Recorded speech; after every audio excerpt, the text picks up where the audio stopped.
BERESHIT 23 is focused upon a single event, the transfer of ownership for a piece of property from one of the local chieftains, Ephron Hachiti, to Avraham Avinu to be used for a burial site for his recently departed wife, Sarah Imenu, and in all probability for himself when his time came. I have divided the parak into three segments. In the first, pasuk 1 to 6, we have the negotiations round 1. We have a second set of negotiations from pasuk 7 to 11, followed by a third set in which the parties come to an agreement, and we have the transfer of ownership from Ephron to Avraham.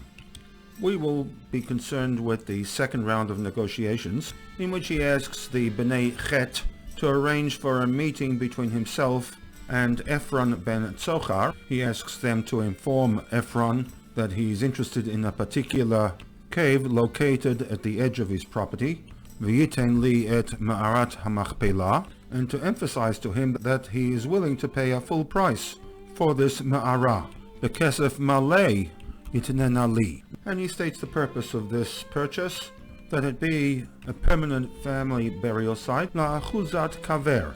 The focus of the SICHAH is Rashi's commentary to the four words bekesef maleh yitnena li, and in particular the use of the word maleh to describe the kesef.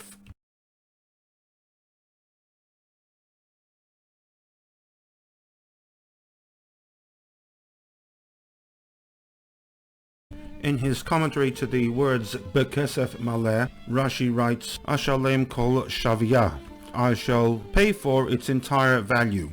Rashi then goes on to state, V'chein, similarly, when David spoke to Aravna, he used the expression of bekesef maleh. The reference here is to an incident recorded in Divrei Hayamim 1, in which, on account of the fact that David HaMelech had violated the command against counting the nation without authorization from HaKadosh Baruch Hu, a plague had broken out in which 70,000 people died. He realizes his error and embarks on a process of teshuvah.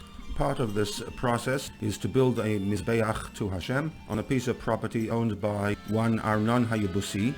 The piece of property in question was a granary along with a threshing floor to separate the grain from the impurities. David HaMelech approaches Arnon, and in Pasuk Chafbet we are told that David asks of Arnon, give me the freehold title to the granary, and then goes on to state, Bekesef maleh tenehuli, when I pay you kesef maleh, you will transfer the ownership of the land to me, so that v'teyatzar hamagefa mi'al ha'am, the plague that is now raging amongst the people will cease to wreak havoc. It is to this incident that Rashi refers when he writes, V'chein David amar la'aravna bekesef maleh.